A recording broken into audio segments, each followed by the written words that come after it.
千里之行，始于足下。A journey of 1,000 miles begins beneath the feet. We now gather in the Tao to travel the journey together. Welcome to Tao Talks with Derek Lin, where we take a deep dive into the Tao Te Ching by Lao Tzu. As always, I want to extend my welcome to you. Thank you for joining us. I would like to invite you to center your thoughts and direct your attention to this moment in time, to the here and now, to be fully present and mindfully aware as we are ready ourselves for this sacred process in the Tao with one another.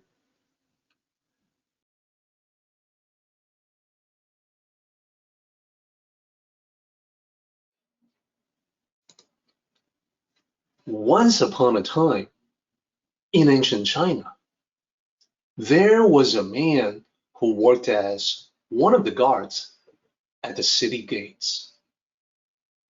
One day, his elderly father passed away. He cried in grieving his father's passing.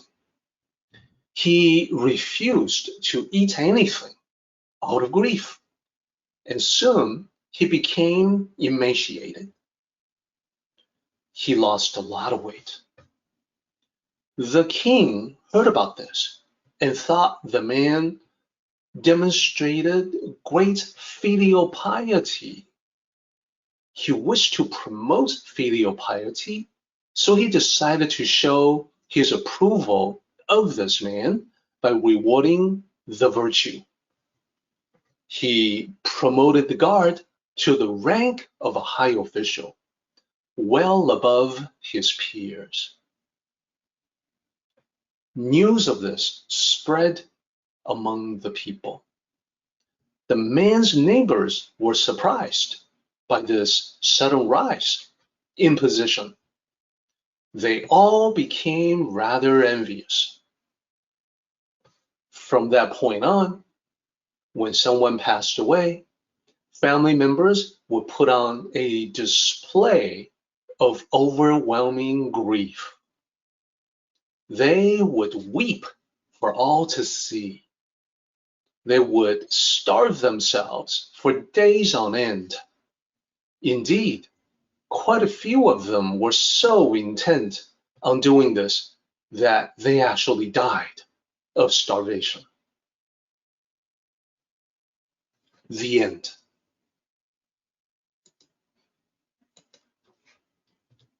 What can we take away from this story?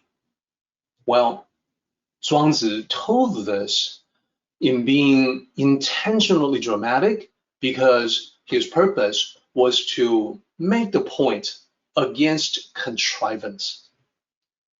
In the Tao, the opposite of Wu Wei is contrived actions. Being contrived distorts our true nature. The Tao is about returning to our natural selves, our true nature. So this is basically saying that, listen, there is nothing intrinsically wrong with us pursuing various goals in life. That is what people do. People can perhaps pursue profits. Some people pursue prominence. In such pursuits, Tao cultivators apply the Tao and let their actions and words flow naturally. People who do not understand the Tao, well, do as the mourners do, put on a show intended to let everybody know just how virtuous they are. And by that very act, demonstrate that they don't understand virtues at all. And second point, Chuang Tzu noted excessive reward, such as given by the king in promoting the guard. Excessive rewards given to anyone singled out for any reason, creates an incentive for everyone else. Suddenly, there is a goal for people to pursue. The incentive leads to contention and toxic competition among people. People trying to outdo one another. Like, oh, you think that was a display of grief? I'll show you real grief. I will outdo you. I will grieve even more. So as the situation escalates quickly, as we have seen in the story, becomes negative quickly, and people harm themselves and each other in the process. And that is why Lao Tzu wrote, do not glorify the achievers, so the people will not squabble. You can see the correspondence between Lao Tzu and Chuang Tzu, expressed in two different ways, but really making a very similar point. So let's dig a little deeper in the whole idea of glorification. There are extremes here. Glorification in being excessive or non-glorification. This is something that is definitely observed in the world. In different parts of the world, there are education systems that run along different philosophies. In a very strict, excessively strict educational system, everyone is graded and ranked. Every student has a number 1 in the class, number 2 in the class, number 3 in the class, and of course, last place in the class. Every school is ranked, and therefore, this results in tremendous pressure on everyone involved, students, teachers, principals, etc.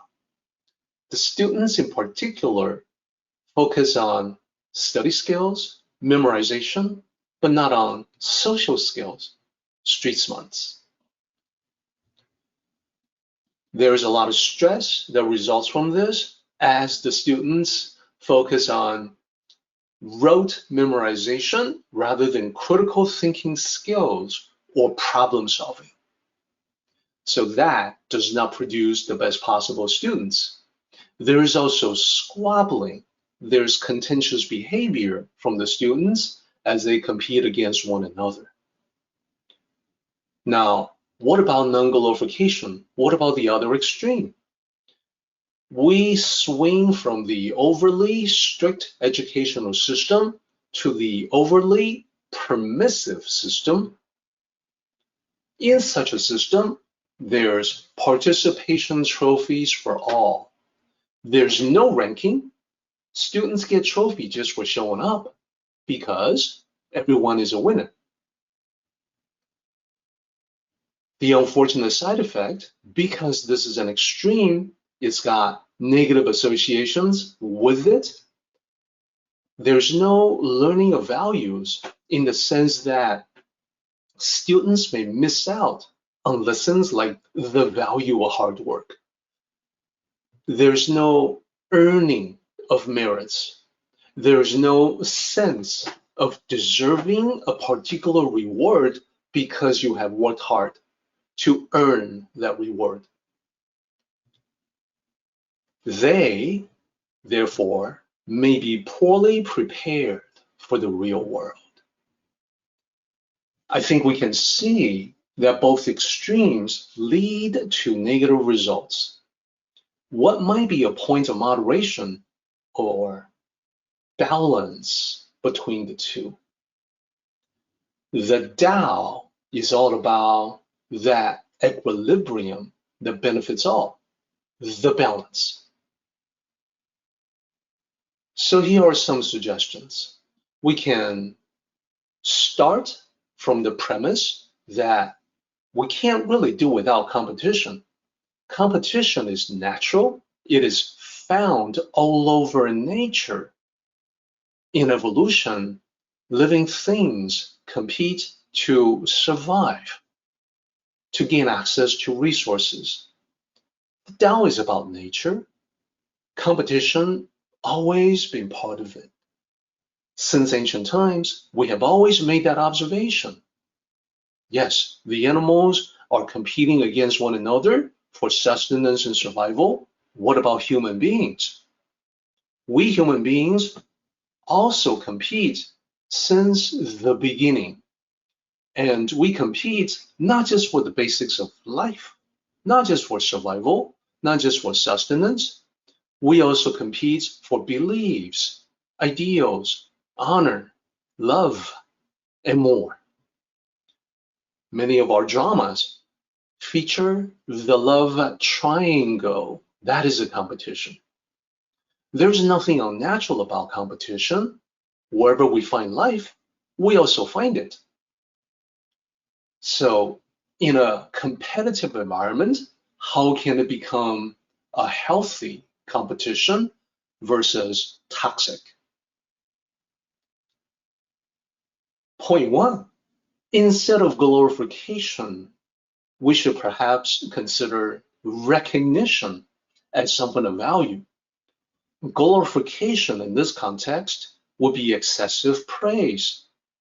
Recognition in this context would be recognizing someone based on the facts of their achievement. Well deserved. Then rewards, just like the story from Chuang Tzu. If we set the rewards to be a material thing, people are naturally incentivized to compete for that, with possible negative results. But if it is a Tao-centric reward, it can be something intangible. The recognition itself is intangible. It could be the feeling of satisfaction and fulfillment at having achieved or reached a milestone. It can be encouragement to proceed further down the same path. So the Tao-centric rewards may not necessarily be material in nature, but it can be all the more encouraging or motivating. And that's the bottom point here. The third point is that the motivation itself can be Tao-centric. It isn't necessarily to be wealthy and or famous. It can be to better oneself, to perfect and refine oneself. So those will be distinctly different than what many people pursue and the reason for their pursuit. For Tao cultivators, it can look similar, and yet underneath the surface, the essence can be completely different. It can be Tao-centric rather than centered upon the material world.